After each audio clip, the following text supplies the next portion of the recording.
할렐루야. 네, 이렇게 남전도의 분들께서 앞에서 찬양을 또 인도해 주시고 또 오늘 가을 소풍도 있는데 모든 것 기획하셨는데 정말 너무 은혜가 넘치는 것 같습니다. 하나님 기뻐 받으실 줄로 믿습니다. 네, 오늘은 예루살렘이 망한 이유라는 제목으로 말씀을 전하고자 합니다. 예루살렘이 망한 이유. 요즘 삼성이 굉장히 어렵다는 뉴스가 많이 보이더라고요. 삼성의 3분기 영업이익이 9조라고 하는데요. 이 엄청난 돈을 벌어들이는 기업인데 왜 이렇게 어렵다고 할까 하니까 미래 먹거리가 불투명해서 그렇다고 합니다. 요즘은 또 삼성 대신에 SK 하이닉스가 치고 나가고 있다는 기사가 어제도 나오더라고요. 제가 찾아보니까 하이닉스 3분기 영업이익이 7조. 이제 거의 삼성가 이제 턱 바로 아래에 턱 밑까지 따라왔습니다. 그리고 4분기 영업이익은 이제 9조가 예상된다고 할 정도로 지금 하이닉스가 대박을 치고 있는데요. 왜 이런가 했더니 이제 AI 반도체 D램에 쓰이는 HBM 반도체라는 것을 삼성은 몇 년 전에 개발을 이제 좀 늦게 하고 하이닉스는 그거에 사활을 걸었었나 봅니다. 그래가지고 이제 AI가 뜨면서 하이닉스가 이렇게 치고 나가고 있는 것 같습니다. 게다가 또 요즘 삼성이 하이닉스 얘기 나오기 전에 또 TSMC에 밀렸다 막 이런 얘기도 막 심심치 않게 들리고 했었는데요. 삼성의 이 반도체 위상이 예전과 같지 않은 것 같다 이런 생각이 듭니다. 예전에는 삼성하면 1등, 1등 이런 게 있었는데 반도체 1등 이런 게 있었는데 예전 같지 않은 것이죠. 오늘 말씀에도 비슷한 이야기가 나옵니다. 12절에 보시면요. 대적과 원수가 예루살렘 성문으로 들어갈 줄은 세상의 모든 왕들과 천하 모든 백성이 믿지 못하였었도다 이렇게 나옵니다. 이게 무슨 말이냐면요. 예루살렘 성문에 과연 누가 들어갈 수 있을까? 원수와 적군이 누가 이 성을 과연 함락시킬 수 있을까? 이런 이야기를 하고 있는 거거든요. 근데 제 마음속에 어떤 게 있었냐면 삼성은 영원한 1등일 거야. 이런 생각이 있었어요. 야, 반도체 하면은 삼성 아닌가? 우리나라를 견인해주고 있는 참 고마운 기업 아닌가? 이런 생각이 있었거든요. 그런데 뭐 TSMC에 밀린다, 하이닉스에 밀릴 수도 있다 이런 이야기를 하니까 저로서는 되게 당황스러운 것입니다. 이 이스라엘 백성들도 그랬던 것이죠. 이 예루살렘 성전 과연 누가 함락시킬 수 있을 것인가? 무너질 수 없는 성이다. 왜냐하면 하나님의 성전이 있는 곳이고 또 다윗을 통해서 솔로몬이 지었던 성벽이기 때문에 또 성전이 있기 때문에 이건 무너질 수 없다. 이런 생각이 있었습니다. 그런데 어떻게 됐죠? 이 남유다가 바벨론에 의해서 멸망당한 것입니다. 하나님의 도성이었던 예루살렘이 1년 6개월간의 항전 끝에 함락당하는 것입니다.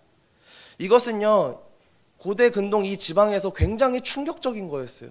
왜냐하면 지난 200년 동안, 이 시점에서 200년 동안 예루살렘은 한 번도 함락당한 적이 없었기 때문에 애굽을 이스라엘에서 인도하신 여호와 하나님의 성읍이라고 여겼기 때문에 절대 함락되지 않을 거라는 그런 인식이 있었습니다. 그런데 이 성읍이 함락이 된 것입니다. 그래서 깜짝 놀라는 거예요. 12절에 보시면은 대적과 원수가 예루살렘 성문으로 들어갈 줄은 세상의 모든 왕들과 천하 모든 백성이 믿지 못하였도다 라고 나옵니다. 예루살렘의 대적이 또 예루살렘의 그 적군이 이 예루살렘 성문으로 들어올 줄은 그 모든 백성도 예상치 못했고 믿지 못했다는 거예요. 하나님이 살아계시는데 예루살렘이 함락당하겠어? 이런 생각을 한 것이죠. 그런데 현실은 어떻습니까? 유다의 죄악이 쌓이고 쌓여서 결국 진노의 잔이 넘치고 만 것입니다. 그래서 하나님께서는 우리가 앞에서 봤듯이 3장 1절에서 여호와의 매를 드시는 것입니다. 여호와의 매를 드셔서 자기 딸 유다를 치고 계시는 것입니다. 딸 시온을 치고 계시는 거예요. 그 성벽을 무너뜨리시고 자기 제단과 성소를 미워하며 버리셨다고 나옵니다.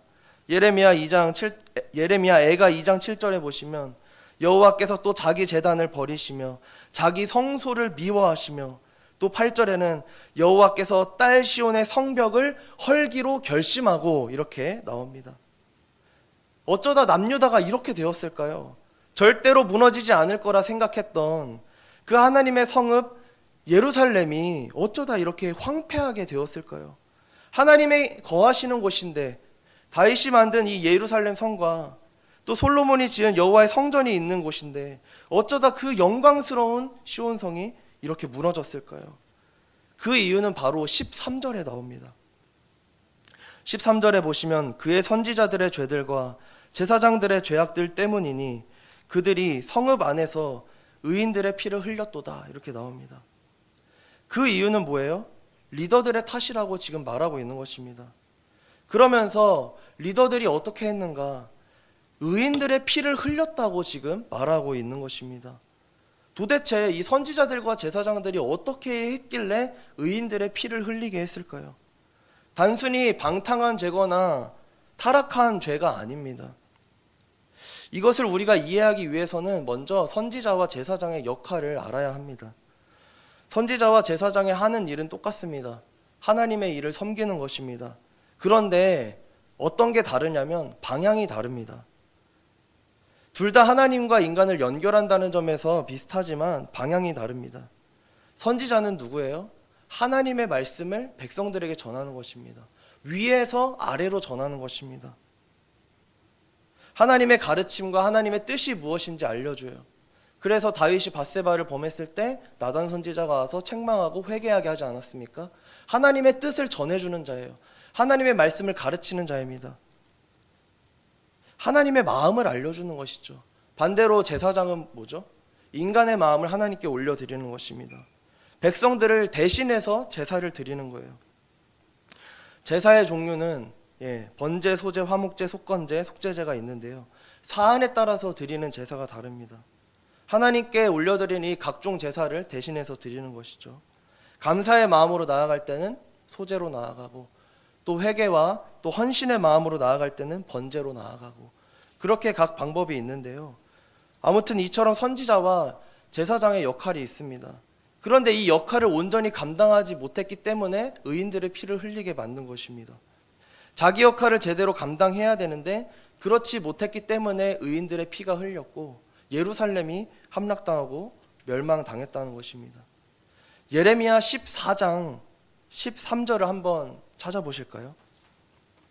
아침이지만 한번 찾아봤으면 좋겠습니다. 예레미야 14장 13절입니다.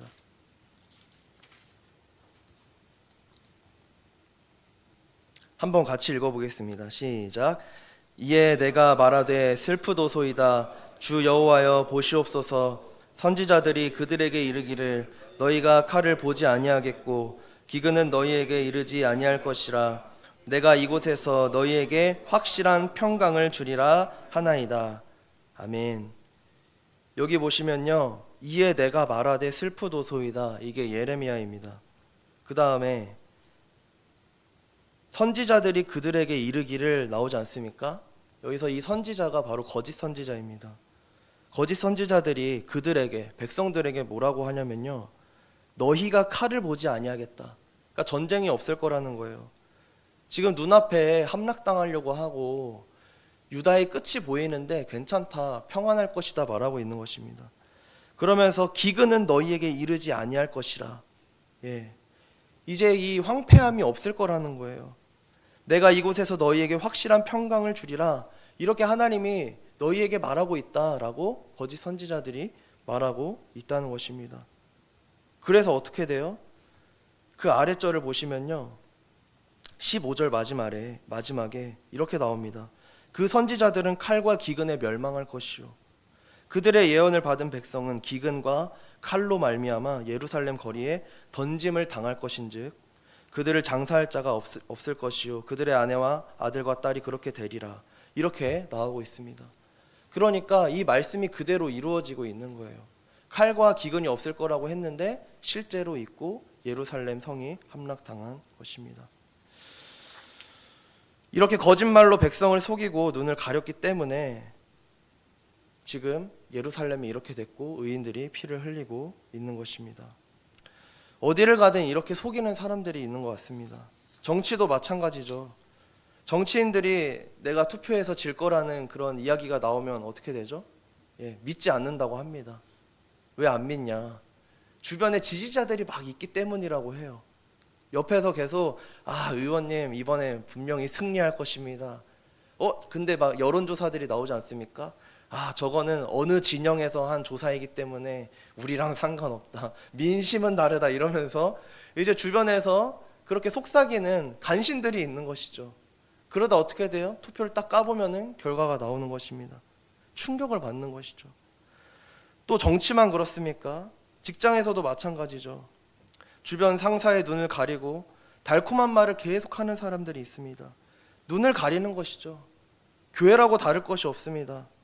자꾸 옆에서 리더 옆에서 달콤한 말을 하는 사람들도 있고요. 눈을 가리는 사람들이 있습니다. 속이는 자는 어디에나 있습니다.